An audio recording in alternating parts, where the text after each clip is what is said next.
Assalamualaikum warahmatullahi wabarakatuh.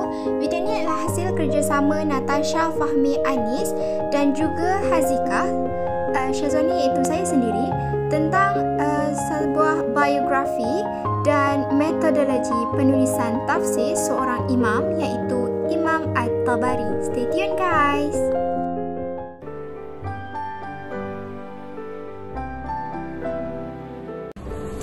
Nama Imam At-Tabari merupakan suatu nama yang tidak lagi asing dalam bidang tafsir Al-Quran.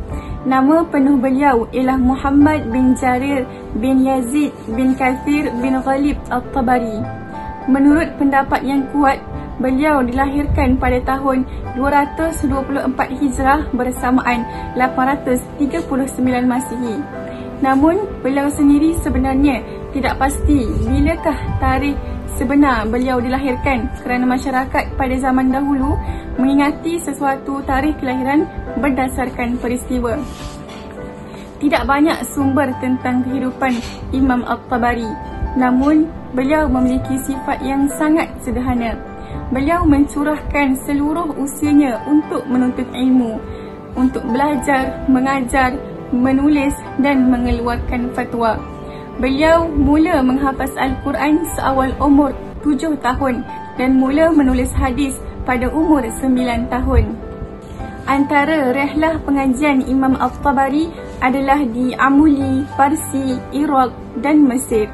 Beliau merupakan seorang mujtahid dan mempunyai mazhab yang tersendiri, iaitu mazhab Al-Jariri.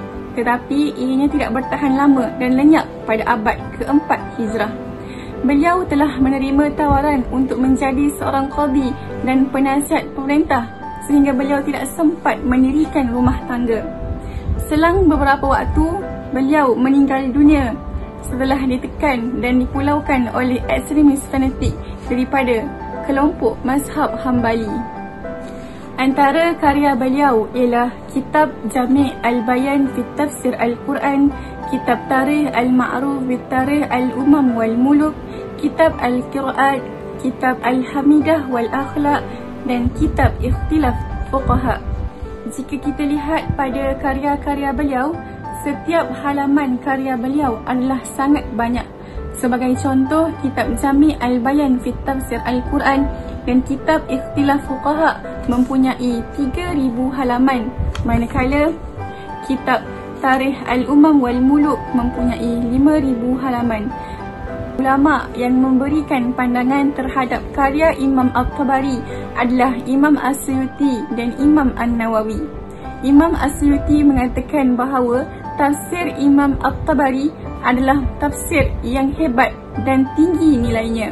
Ianya menjelaskan kata-kata, tarjih ayat dengan ayat, i'rab, istinbat, dan ianya disepakati sebagai sebuah kitab tafsir yang terawal. Manakala Imam An-Nawawi pula berkata, jika dikumpulkan seluruh manusia, tidak ada sesiapa yang akan sama mahupun menandingi Imam At-Tabari dalam penulisannya.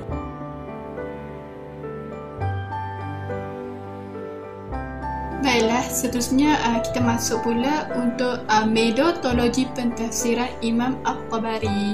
Okey, Imam At-Tabari dalam mentafsirkan Al-Quran, beliau membahagikan tafsir kepada 3 bahagian. Okey, ia dilakukan hasil usahanya dalam memahami Al-Quran. Yang pertama, tafsir yang ilmunya hanya pada Allah Subhanahu Wa Taala sahaja. Sebagai contoh, berita gaib, perkabaran berita gaib. Seterusnya, yang kedua pula ialah tafsir yang dijelaskan oleh Rasulullah SAW dan sahabatnya. Beliau menakalkan semua walaupun ianya perkara yang berulang. Yang ketiga pula ialah tafsiran yang memerlukan pandangan dan serta ijtihad. Baiklah, seterusnya kita akan masuk kepada metodologi pentafsiran, yang mana sebelum Imam At-Tabari memulakan tafsir beliau akan menyebut perkataan al-qawl fi ta'wil qawlihi ta'ala, seperti yang saya letakkan gambar di sini. Baiklah, seterusnya untuk yang kedua pula ialah tafsirkan Al-Quran dengan Al-Quran, yang mana seperti yang saya bagi tahu ini ialah surah Al-Fatihah, iaitu ayat 6 hingga akhir. Okey, seperti yang saya tunjukkan ini, dan maksudnya tunjukkanlah kami jalan yang lurus, iaitu jalan orang-orang yang engkau kurniakan nikmat kepada mereka, bukan jalan orang-orang yang telah engkau murkai, dan bukan pula jalan orang-orang yang sesat. Apakah yang dimaksudkan dengan jalan yang lurus itu? Iaitu jalan yang telah engkau kurniakan nikmat ke atas mereka.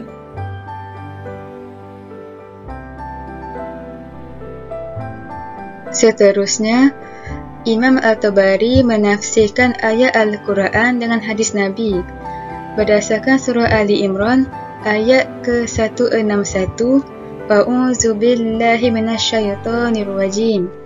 Wa ma kana li nabiyyin an yaghul wa man yaghlul ya'ti bima ghalla yawmal qiyamah summa tuwaffa kullu nafsin ma kasabat wa hum la yuzlamun. Dari Abu Hurairah, baginda bersabda, aku akan berjumpa di akhirat nanti seorang dari kamu di atas tengkuknya kambing yang sedang berbunyi. Lelaki itu berkata, wahai Rasulullah, selamatkan aku. Nabi menjawab, hari ini aku tidak mempunyai apa-apa kuasa, sesungguhnya aku telah menyampaikan kepadamu. Seterusnya, tafsiran dengan kata-kata sahabat dan tabi'in. Firman Allah Ta'ala dalam surah Al-Baqarah ayat 142, Sayaqulus sufaha'u minan nasi ma wallahum an qiblatihim allati kanu 'alaiha. Imam Al-Tabari menafsirkan ayat ini dengan mengatakan pandangan Ibnu Abbas bahawa orang yang bodoh adalah Yahudi, manakala Al-Suddi adalah ahli kitab. Seterusnya, Al-Tabari telah menafsirkan Al-Quran dengan kata-kata tabi'in. Firman Allah Ta'ala dalam surah Al-Baqarah ayat 225, La yu'akhizukumullahu billawwi fi aymanikum, walakin yu'akhizukum bima kasabat qulubukum. Wallahu ghafurun halim.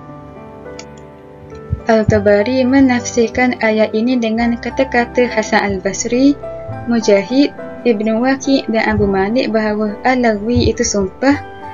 Seseorang yang bersumpah dan tidak bermaksud untuk bersumpah, maka tidak ada kafarah baginya.